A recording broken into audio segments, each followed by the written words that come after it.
लुईट पोरिया, राई जोलोई, मूर श्रद्धा और मरोम जासीशु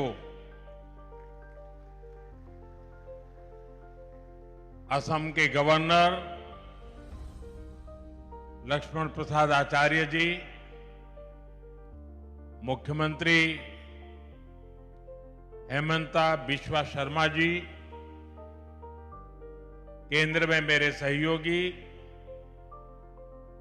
हमारे पूर्व मुख्यमंत्री सर्बानंद सोनोवाल जी, राम मोहन नायडू जी, मुरलीधर मोहोल जी, पवित्रा मार्गरीटे जी, असम सरकार के मंत्रीगण, अन्य महानुभाव, भाई और बहनों,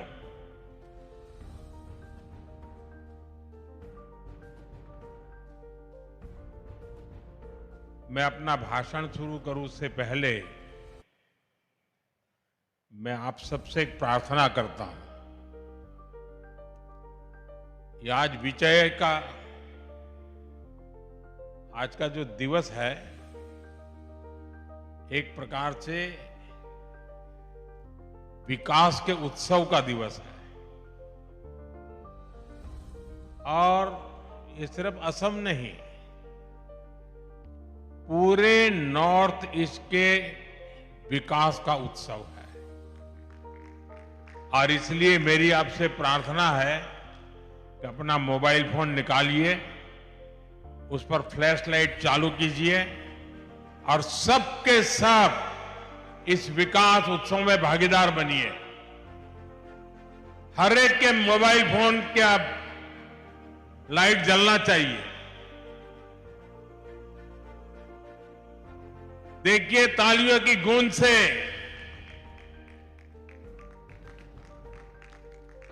पूरा देश देखेगा कि असम विकास का उत्सव मना रहा है।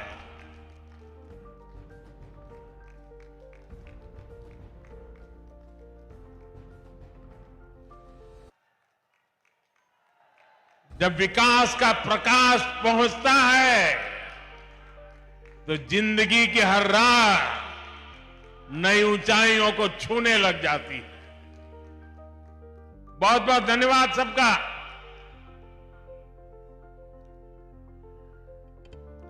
साथियों, असम की धरती से मेरा लगाव, यहां के लोगों का प्यार और स्नेह और खासकर असम और पूर्वोत्तर की मेरी माताओं बहनों का अपनापन, ये मुझे निरंतर प्रेरित करते हैं, पूर्वोत्तर के विकास के हमारे संकल्प को ताकत देते हैं। मैं देख रहा हूं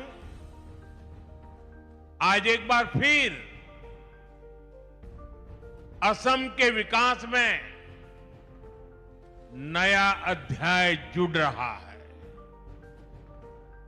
और ऐसे में भारत रत्न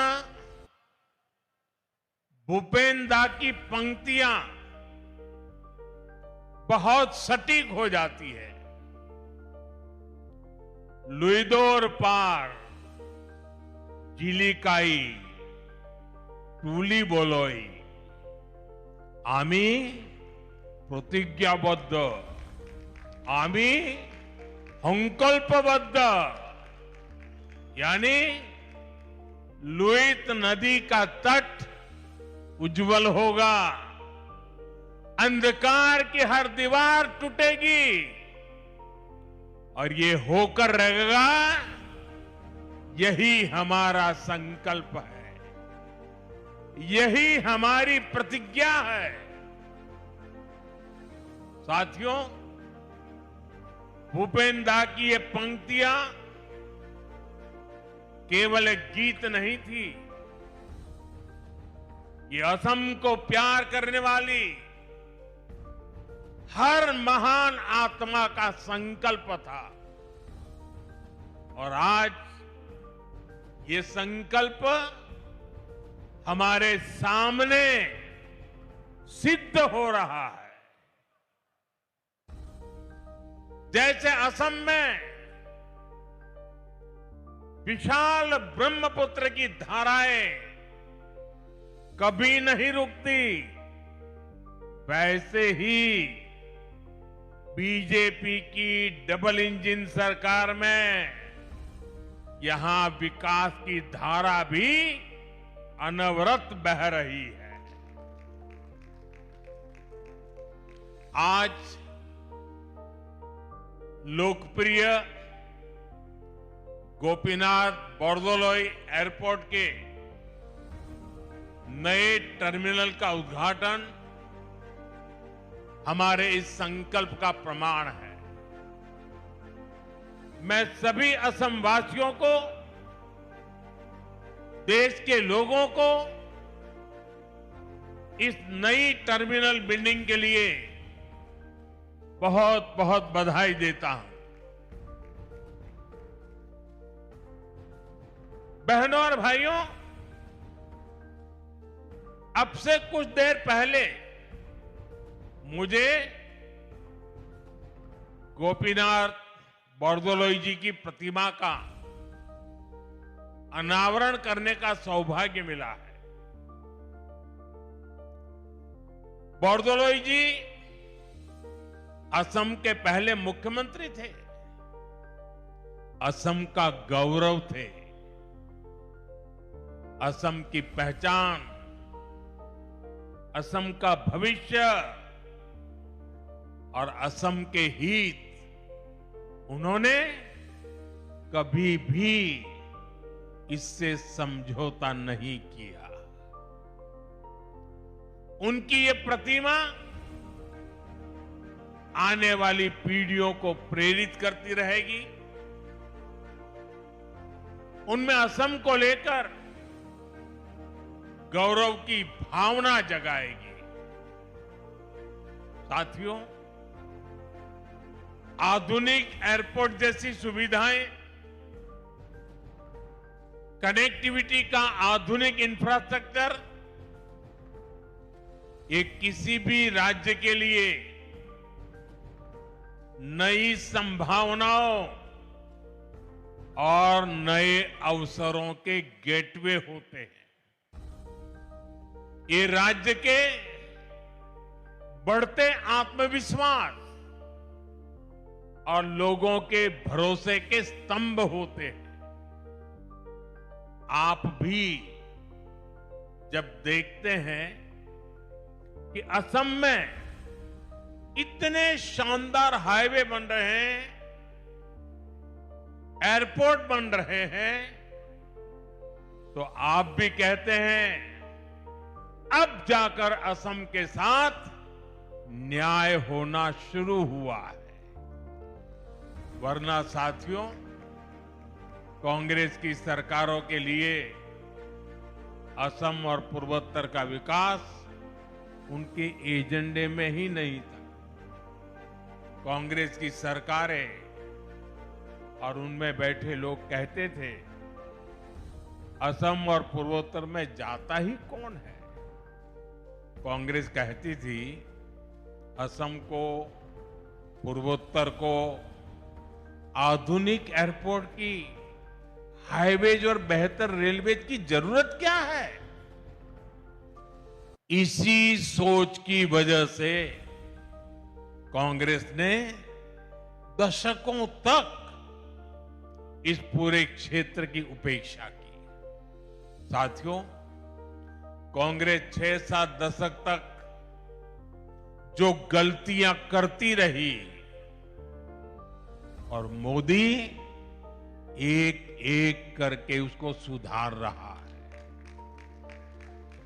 मोदी कहता है, कांग्रेस वाले नॉर्थ ईस्ट जाए या न जाए, मुझे तो नॉर्थ ईस्ट और असम आते ही अपने लोगों के बीच होने का एहसास होता है।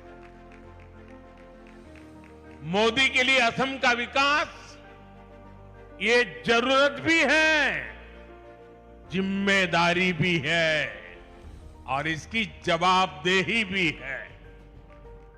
और इसलिए साथियों, बीते 11 वर्षों में असम और नॉर्थ ईस्ट के लिए लाखों करोड़ रुपयों की विकास परियोजनाएं शुरू हुई है।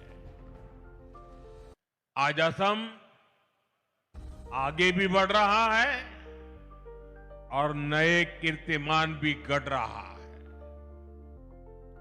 मुझे जानकर अच्छा लगा कि असम भारतीय न्याय संहिता लागू करने में देश में नंबर 1 राज्य बना है। असम ने 50 लाख से ज्यादा स्मार्ट प्रीपेड मीटर लगाकर भी एक नया रिकॉर्ड बनाया है। कांग्रेस के समय में असम में बिना पर्ची, बिना खर्ची के सरकारी नौकरी मिलना असंभव था, लेकिन आज यहां हजारों युवाओं को बिना पर्ची, बिना खर्ची नौकरी मिल रही है। भाजपा की सरकार में असम की संस्कृति को हर मंच पर बढ़ावा दिया जा रहा है। मैं भूल नहीं सकता जब पिछले साल 13 अप्रैल को गुवाहाटी स्टेडियम में 11,000 से ज्यादा कलाकारों ने एक साथ बिहू नृत्य किया था। इस घटना को गिनीज वर्ल्ड रिकॉर्ड में दर्ज किया गया है। ऐसे ही नए रिकॉर्ड बनाते हुए असम तेजी से आगे बढ़ रहा है। साथियों, अब इस नई टर्मिनल बिल्डिंग से गुवाहाटी और असम की क्षमता और ज्यादा बढ़ जाएगी। इस टर्मिनल पर हर साल करीब 1.25 करोड़ से ज्यादा यात्री सफर कर सकेंगे, यानी बड़ी संख्या में पर्यटक भी असम आ सकेंगे। श्रद्धालुओं के लिए मां कामाख्या के दर्शन की सुविधा भी आसान हो जाएगी। इस नए एयरपोर्ट टर्मिनल में कदम रखते ही ये साफ दिखता है, विकास भी और विरासत भी, ये मंत्र के मायने क्या है। इस एयरपोर्ट को असम की प्रकृति और संस्कृति को ध्यान में रखकर गढ़ा गया है। टर्मिनल के अंदर हरियाली है, इंडोर फॉरेस्ट जैसी व्यवस्था है, चारों तरफ प्रकृति से जुड़ा डिजाइन है। यहां आने वाला हर यात्री सुकून महसूस करे। इसकी बनावट में बांस का खास इस्तेमाल किया गया है। बांस असम के जीवन का अभिन्न हिस्सा है। वो यहां मजबूती भी दिखाता है और खूबसूरती भी। और दिल्ली में बैठे हुए भूतकाल की सरकारों को ये बंबू क्या है इसकी पहचान भी नहीं थी। आप हैरान होंगे, 2014 में आपने मुझे काम दिया, उसके पहले हमारे देश में एक कानून था। ये कानून ऐसा था कि आप बंबू को काट नहीं सकते। अब कोई मुझे समझाए भाई, क्यों? क्योंकि उन्होंने कह दिया बंबू एक ट्री है, वृक्ष है, और जब एक बार वृक्ष कह दिया तो फिर सारे दरवाजे बंद हो गए। जबकि बाम्बू दुनिया मानती है कि ये एक पौधा है, और हमने कानून हटाया और ग्रास की कैटेगरी में जो सचमुच में बंबू की पहचान है उसमें लाया और तब जाकर के आज ये बाम्बू से इतनी बड़ी भव्य इमारत निर्माण हुई है। और आज अगर आप सोशल मीडिया देखोगे तो दुनिया भर में भारत के एयरपोर्ट की रचनाओं की चर्चा हो रही है। साथियों, इंफ्रास्ट्रक्चर के इस विकास का बहुत बड़ा संदेश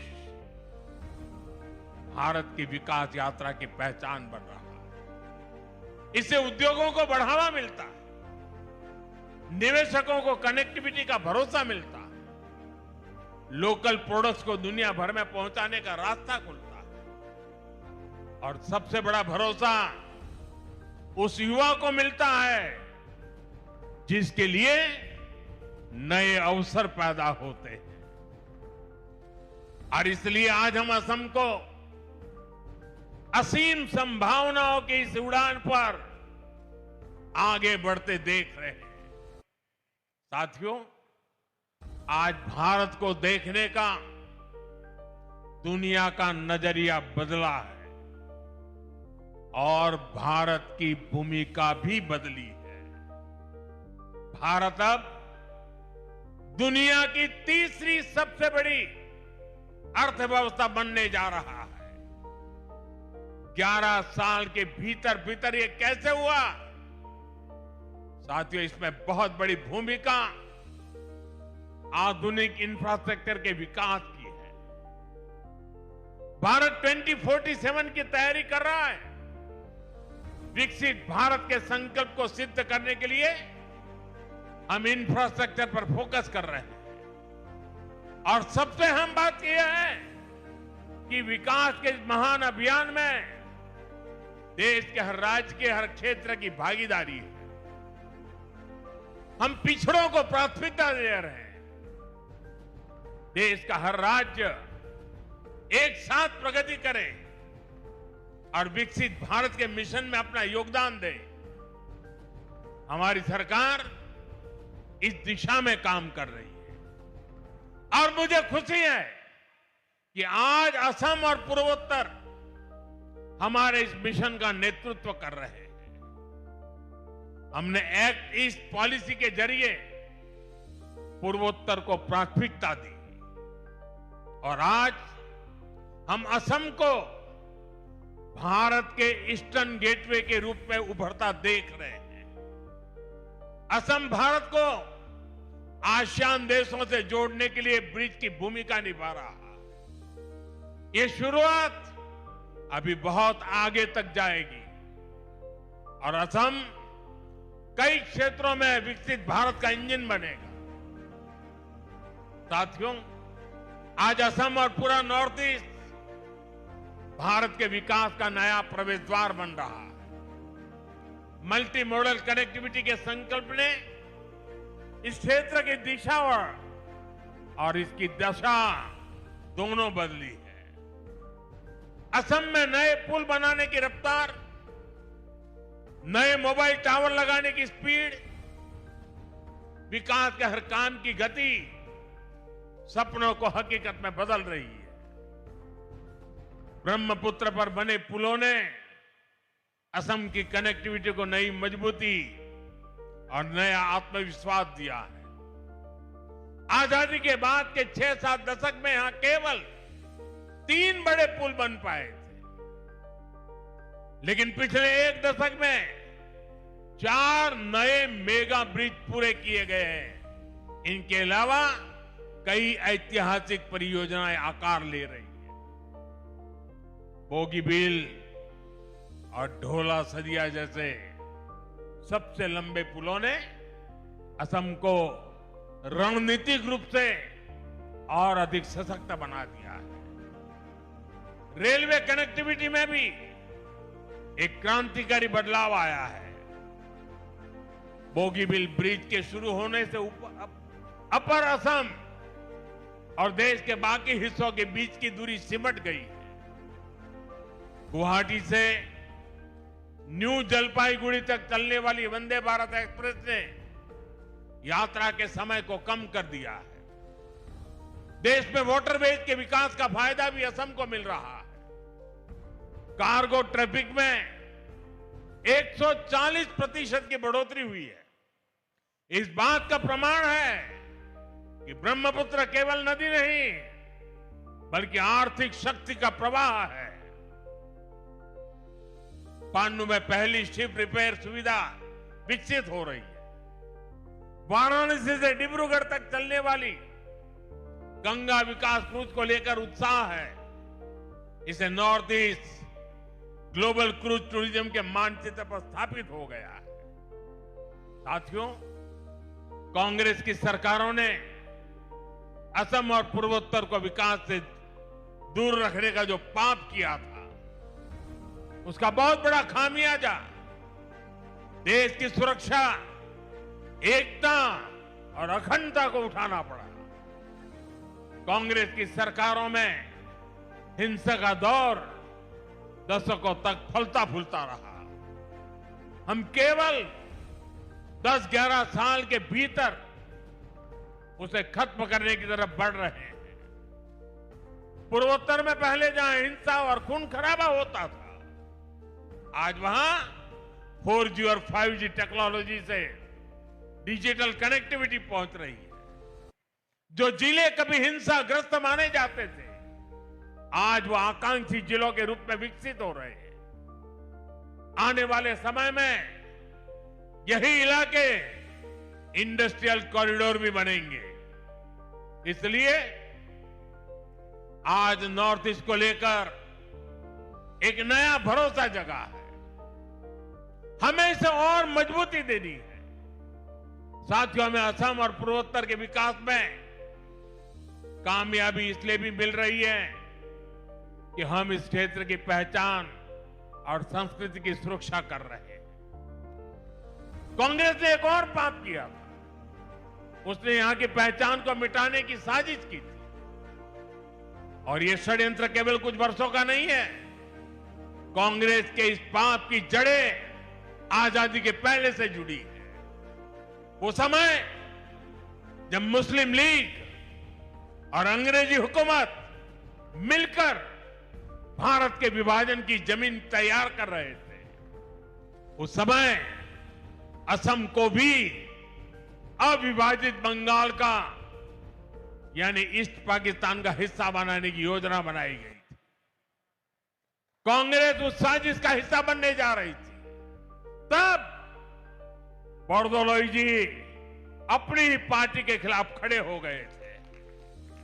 उन्होंने असम की पहचान को खत्म करने के इस षड्यंत्र का विरोध किया और असम को देश से अलग होने से बचा लिया।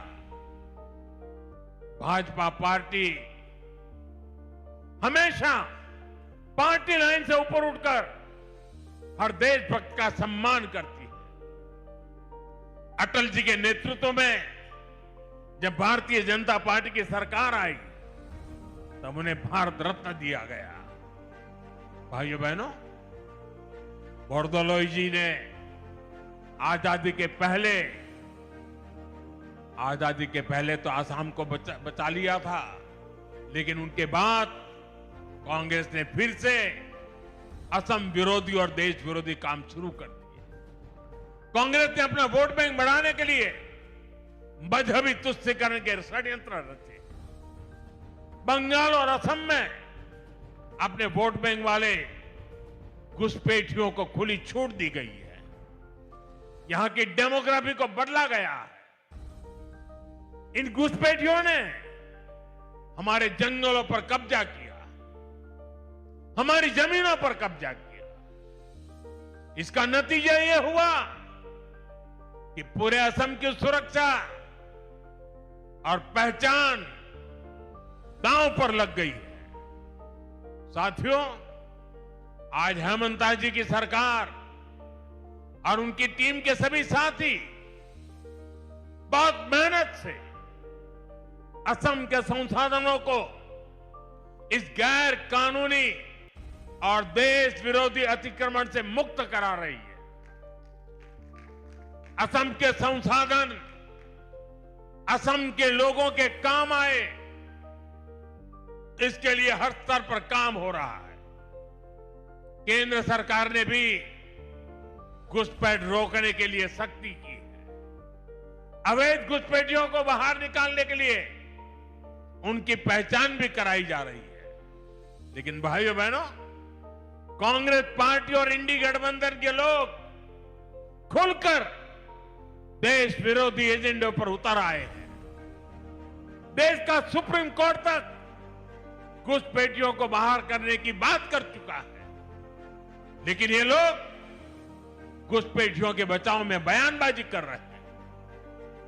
इनके वकील कोर्ट में घुसपैठियों को बचाने की पैरवी कर रहे हैं। चुनाव आयोग निष्पक्ष चुनाव के लिए एसआईआर की प्रक्रिया कर रहा है, तो इन लोगों को देश के हर कोने में तकलीफ हो रही है। ऐसे लोग असमिया भाई बहनों के हितों को नहीं बचाएंगे। ये लोग आपकी जमीन और जंगलों पर किसी और का कब्जा होने देंगे। इनकी देश विरोधी मानसिकता पुराने दौर की हिंसा और अशांति वाले हालात पैदा कर सकती है। और इसलिए मेरे आसाम के भाई बहन, हमें बहुत सावधान रहना है। जिस असम की अस्मिता के लिए बोरदोलोई जी जैसे लोगों ने जीवन भर अपना सब कुछ न्यौछावर किया, हमें उसकी रक्षा करनी है। असम के लोगों को एकजुट रहना है। हमें असम के विकास को डिरेल होने से बचाना है। कांग्रेस के षड्यंत्रों को पल पल कदम कदम पर विफल करते रहना है। साथियों, आज दुनिया भारत की ओर उम्मीद से देख रही है। भारत के भविष्य का नया सूर्योदय पूर्वोत्तर से ही होना है। इसके लिए हमें साथ मिलकर अपने सपनों के लिए काम करना होगा। हमें असम के विकास को सबसे आगे रखकर चलना होगा। मुझे विश्वास है हमारे सामूहिक प्रयास असम को नई ऊंचाई पर ले जाएंगे। हम विकसित भारत के सपने पूरा करेंगे और विकसित असम से विकसित भारत का रास्ता बनने वाला है। इसी कामना के साथ मैं एक बार फिर नए टर्मिनल की बधाई देता हूं। आप सबका बहुत बहुत धन्यवाद।